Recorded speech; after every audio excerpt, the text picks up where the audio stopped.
Kebakaran hutan dan lahan di Riau meluas dari Kabupaten Rokan Hilir merambah ke Kabupaten Rokan Hulu. Kebakaran di Rokan Hulu mencapai luasan 200 kota Provinsi Kalimantan Tengah. Pemirsa, data Badan Penanggulangan Bencana Daerah Berau menyebut kebakaran hutan dan lahan gambut terjadi di 4 kecamatan dengan total luas mencapai 52 hektar. Di antaranya di Kecamatan Teluk Bayur 38 hektar, Pulau Derawan 7 hektar, dan di Sambaliung 6 hektar, serta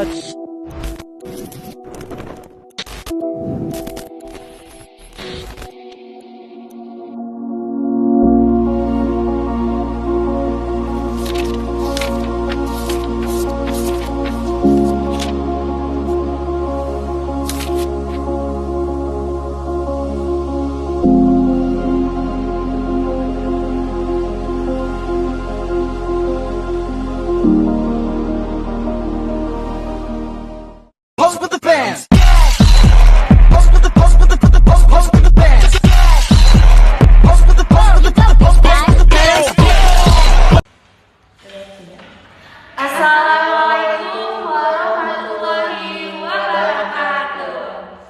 Halo teman-teman semuanya, apa kabar nih? Hari ini semoga kita dalam kondisi sehat dan tetap semangat.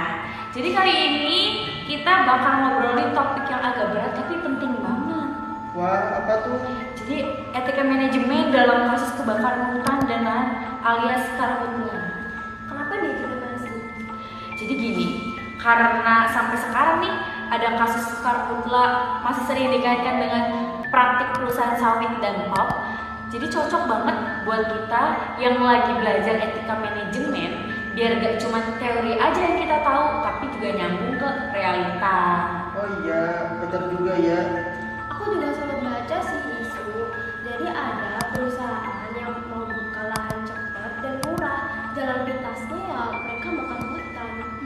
Kedengarannya sih praktis mbak, tapi ya dampaknya kan luar biasa gitu gak sih? Kayak nanti kan asapnya tebal gitu dari kebakaran hutan itu. Terus udaranya jadi gak sehat, masyarakat kita juga jadi Bahkan tahu gak sih negara tetangga itu ikut kena imbas kabut asap juga loh. oh iya? Iya kan? Iya. Tapi benar juga sih, di sini tuh kita bisa lihat nih gimana keputusan manajemen yang salah arah itu tuh bikin kita tuh menciptakan masalah sosial, lingkungan, bahkan politik. Kalau kita tarik ke teori, ada beberapa nilai etika manajemen yang jelas dilanggar nih. Pertama, masalah tanggung jawab sosial. Perusahaan itu harusnya mikirin dampak ke masyarakat, bukan cuma profit yang dia dapat doang. Terus yang kedua itu ada transparansi dan akuntabilitas. Kalau ada kebakaran yang ditutup-tutupin itu atau dilempar tanggung jawab. Iya, nambahin ya mbak. Jadi ada lagi nih mengenai masalah keberlanjutan.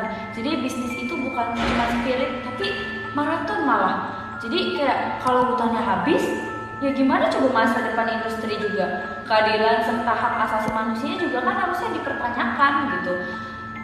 Juga harus diperhatikan kayak orang punya hak atas udara bersih, lingkungan sehat, dan hidup pun layak. Karena pasti kita ngerasain dampaknya gitu. Oh iya juga ya. Iya. Tapi penasaran juga deh.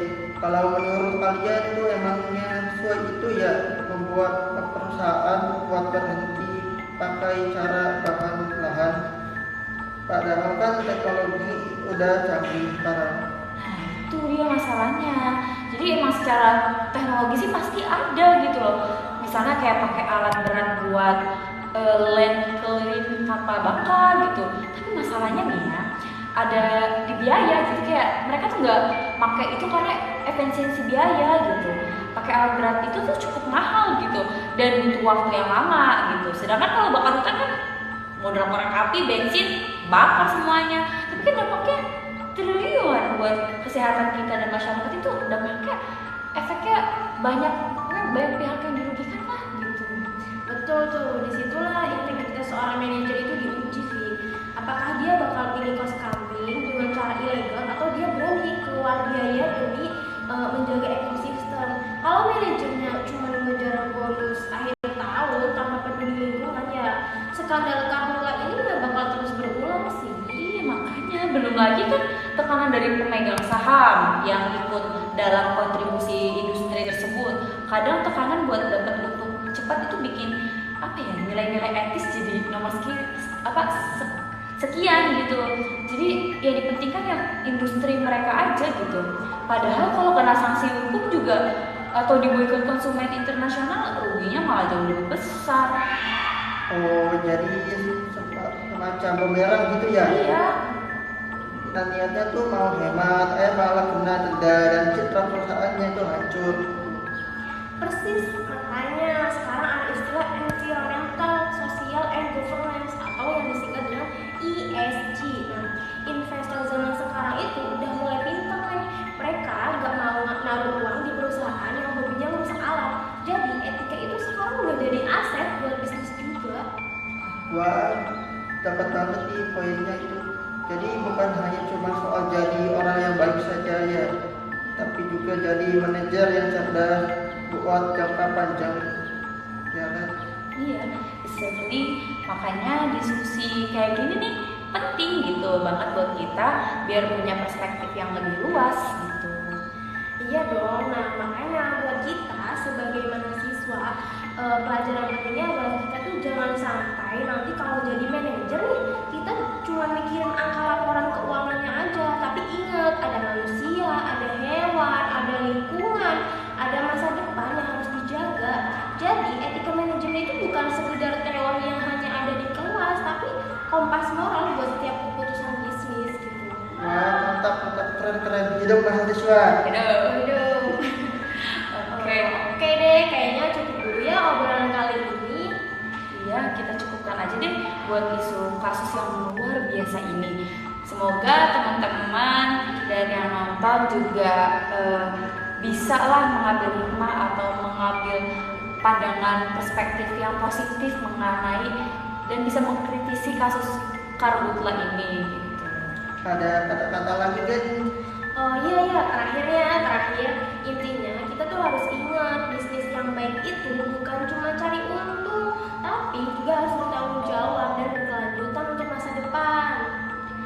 Oke, terima kasih yang sudah dengerin sampai akhir podcast kali ini atau diskusi online kita kali ini. Sampai bertemu di podcast selanjutnya. Bye-bye. Tunggu dulu. Berikut ada video edukatif tentang kebakaran hutan dan lahan. Setiap musim kemarau datang, kita pasti sering banget dengar soal kebakaran hutan. Hutan di Indonesia memang sering banget terbakar. Kalau udah gitu, negara-negara tetangga pasti protes karena asapnya yang bikin napas jadi sesak. Tapi sebenarnya kenapa sih hutan di Indonesia sering banget terbakar? Pendeknya, kebakaran hutan itu bisa terjadi secara alami karena panas matahari atau tidak alami karena aktivitas manusia yang sengaja buka lahan dengan bakar hutan. Sebagai negara tropis, musim kemarau di Indonesia itu panasnya pastinya bukan main. Nah, suhu yang tinggi dan udara yang kering bikin gesekan ranting munculin percikan api yang kemudian melahap seisi hutan. Tapi, gak cuma itu. Faktanya, manusia pun juga jadi penyebabnya. Karena kalau mau cepetnya aja, mereka suka bakar lahan untuk dijadikan perkebunan dan kadang apinya yang bisa meluas kemana-mana. Tapi pertanyaan sebenarnya, apa yang mesti dilakukan supaya api tidak lagi menyerang? Jawabannya, selain kita bilangin orang-orang biar gak bakar hutan, kita juga bisa jaga kelestarian lahan gambut. Lahan gambut itu jenis tanah yang terbentuk dari tanaman-tanaman purbakala yang terendam air dan tidak terurai secara sempurna. Hasilnya, tanah itu nyimpen banyak karbon yang kalau dijaga bisa jadi energi di masa depan.